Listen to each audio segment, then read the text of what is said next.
Hello everyone, Dan here from the Next Issue Podcast. On today's video, we'll be doing a review for Absolute Power #1. This is a new book from DC Comics, the kickoff of the summer event.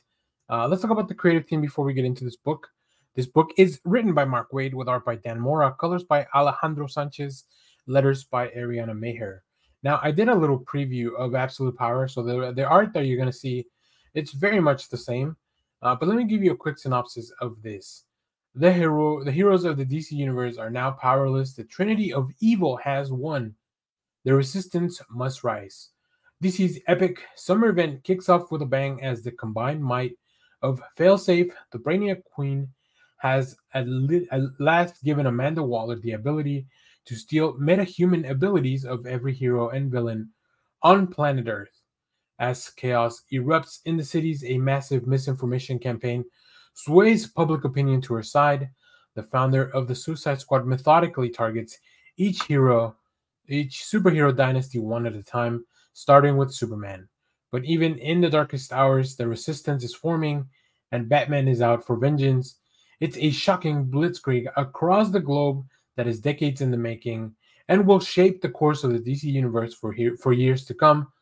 So they've been really working on this. I think Amanda Waller, since the Dawn of DC came out, has been pulling all these strings in the background, and all throughout the series has been leading up to this stuff. So obviously, if you're going into this book, you're probably going to get spoiled for Batman so far.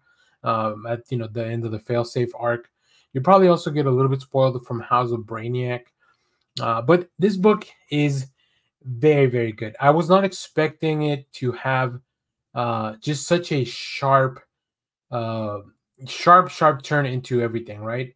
Like, we are in dire straits. Not only from the campaign of misinformation, the heroes losing their powers, society turning against them, like, everything looks super grim. But also, if you've been reading some of the other books where Amanda Waller has shown up, like on Green Arrow, and also the Suicide Squad Dream Team, like, she has her hands on everything.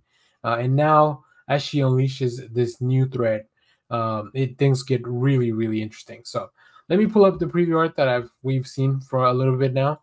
It's just really the first 3 pages of the book, where we see Superman every day, stopping a robbery as he normally would, but he gets shot, and his powers are gone. He gets shot for real. So, like, this is how things get kicked off, and from here, as you can see, it's a long way to the bottom.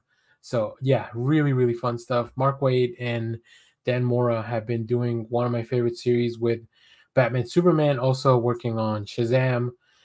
So I wonder how this is going to play out, because this affects everything: technology, superhero, metahuman powers, metahuman abilities, magic, everything. Amanda Waller has accounted for everything. But I think, like I said, the best thing that she's got going is the public opinion is on her side and against our superheroes. So this is going to be really fun, really entertaining. This part is only 4 issues, but there's going to be a few tie-ins that we'll definitely cover on the channel. And yeah, I'll keep you up to date, which are the things you should be reading, and what are we going to do, what's going to happen. This will probably take us all the way to Comic-Con, where they'll announce that Absolute DC new line that's going to be happening. So big changes are coming. Very excited for all that. So, and of course, a plethora of really cool covers by some of the more talented artists, including Jim Lee. We also have Chris Samney. Just very cool stuff. And of course, Dan Mora just killing it as usual. So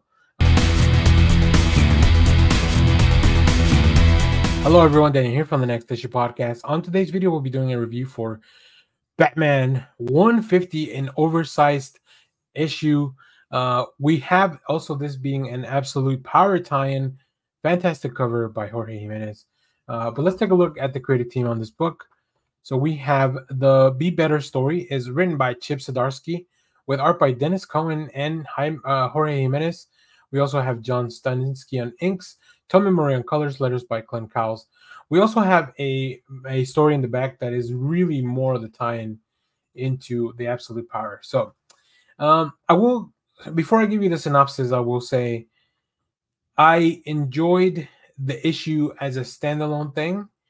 I was not very I was not very excited about what it brought to the Absolute Power event, because I wasn't even aware that there was going to be a story in the back. So I will say that much going into it. The story itself is really fun, really interesting. I think having a combination of both Cohen and Jimenez on art really brings something to the story. And Chip Zdarsky is really good at writing these like one and done stories. So let me give you a quick synopsis of this. When a two-bit crook uncovers Batman's true identity, he becomes the most dangerous man in Gotham City. Can Batman stop him before it's too late? Does he even want to? Plus, we have an Absolute Power backup story by Chip Zdarsky and Mike Hawthorne, teaming once again in the book together, and also teaming in this issue, Batman and Catwoman on the heist of their lives against Amanda Waller. So, like I said, the backup story, it's fun, it's very interesting. It's good to see Mike Hawthorne back on the book. That's a lot of fun. And the Be Better storyline, I think it was really fun. I think like I said, the only thing was that I was expecting a full-on Absolute Power because I had just read Absolute Power #1. Go check out the channel; we have a review for that. So that was my only complaint. But yeah, this was very reminiscent. It reminded me a lot in The Dark Knight, the little subplot of like the accountant at Wayne Industries that discovers that Bruce Wayne's identity, and then he thinks that he can benefit from knowing that. It's very similar here. In a previous issue, one of the crooks that was robbing Bruce's house, which was owned by somebody else at the time. It's very complicated. They discovered accidentally and coincidentally just the identity of Batman, and he thinks he can use this as leverage to get some money, get some power. But this is Gotham City. Nothing ever goes according to plan, even for the bad guys. So yeah, this is really fun.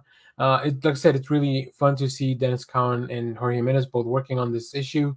I will say some of the pages feel a little inconsistent, even within just the artists that are working on their own stuff. So I don't know if that has anything to do with the pencils or the inks. It's hard to tell when there's so many people working on an issue like this. So let's take a look at some of the art, and then we'll talk more about this book.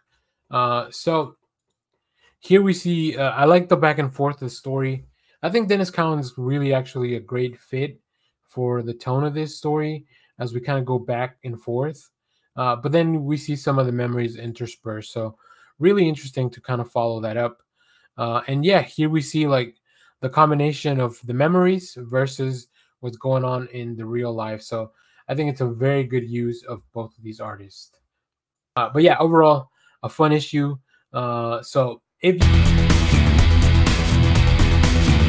hello everyone, Dan here from the Next Issue Podcast. On today's video, I'll be doing a review for Birds of Prey #11. This is a new book from DC Comics. Let's talk about the creative team before we get into this book. Worlds Without End, Part 3 of 5, written by Kelly Thompson, with art by Robbie Rodriguez, Javier Pena, and Gavin Gaudry. So multiple artists, because we're going crazy bananas on this issue. We also have Jordi Belair on colors, Clay and Kyle on letters. What a fantastic premise we have as the Birds of Prey trying to save Barbara and trying to save themselves, kind of keep going through all these. So let me give you a quick synopsis here. The search for Oracle. The Birds of Prey's personal failings threaten to turn an advantage into a disadvantage as their search for Barbara continues to be more than fight for their lives. So also, there are dinosaurs in this issue. If all I had to tell you was that it's the Birds of Prey versus dinosaurs, like, you should already be on board. But I will tell you a little bit more because this is a fantastic issue. I think Kelly Thompson's narrative of the Birds of Prey trying to rescue Barbara across this kind of like dimension that kind of keeps changing.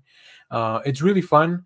It also gives the team the flexibility to bring in different artists, do little outfit changes, do new styles and approaches to everything, and make things just kind of go crazy. And especially in this issue, like I said, we have dinosaurs.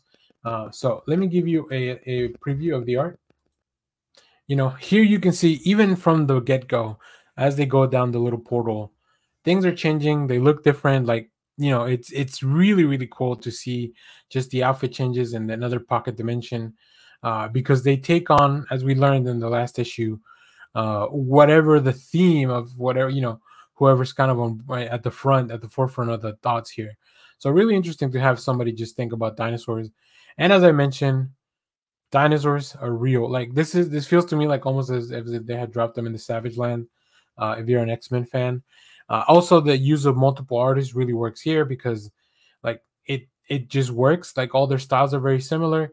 You also have Jordie Bellaire coloring everything, so the mood and the atmosphere stays very consistent, and that's really the goal. When you have multiple people working on an issue, you want consistency, right? I've talked about how I believe it was issue 4 of this series was a very very jarring change of art that really felt completely out of place. And I understand that you got to have separate artists, but I also want to make sure that editorial continues to maintain a specific atmosphere that you've built for this book.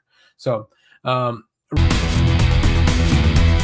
hello everyone, Dan here from the Next Issue Podcast. On today's video, I'll be doing a review for Thundercats Chitara #1.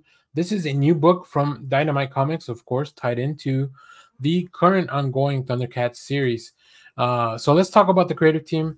This is written by Sully with art by Domenico Carbone, Chiara Di Francia as colorist, and Jeff Eckleberry on letters. Really cool main cover by Soso Micah.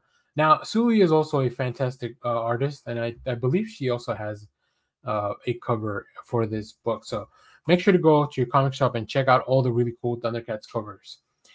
So in this issue, Chitara of the Thundercats is renowned as a fierce warrior famous for her lightning-fast speed. But before her arrival on Third Earth, before the destruction of Thundera, she was a young woman wrapped in a stifling life of Thunderian nobility. A young woman with secrets. Now, for the first time, those secrets will be revealed. So yeah, this is a story that takes place in Thundera. I don't know that other than some flashbacks, I don't think that we've ever seen a lot of that, which is really, really fun. This story is called Birth of a Star, and it really, I think what Sully does the best here is build out this fantastic, beautiful world that we have never really explored. But all in the meanwhile, as I was reading this, like the tension was building in my head because I was like, when is the other shoe gonna drop? Something's gonna happen, right? Obviously, there's got to be something that happens as an incident to kind of get things going. And yeah, this did not disappoint. Definitely leaves you with a place where you're like, I need the second issue right now. So, and as you know, as much as I would have loved to have Lee also do the art for this, I think Carbone is fantastic at capturing what I feel like the essence of Thundera could be. It's something that I've never really thought about much, not something that I haven't really explored much either. But I do love that it is a vibrant city, and you get that for sure. This is all before the fall. This is all before they had to leave. So peaceful times, beautiful times, but everybody has a job, and you get to see a little bit of their costumes, their jobs, their culture, like the culture of these Thundercats. So, and I do like how they have managed to give new specific looks to some of the people that we're very familiar with.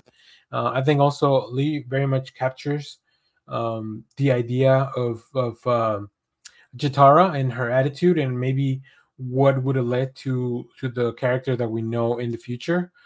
So yeah, this is really cool. I love seeing her relationship with others. You get to see, like I said, familiar characters.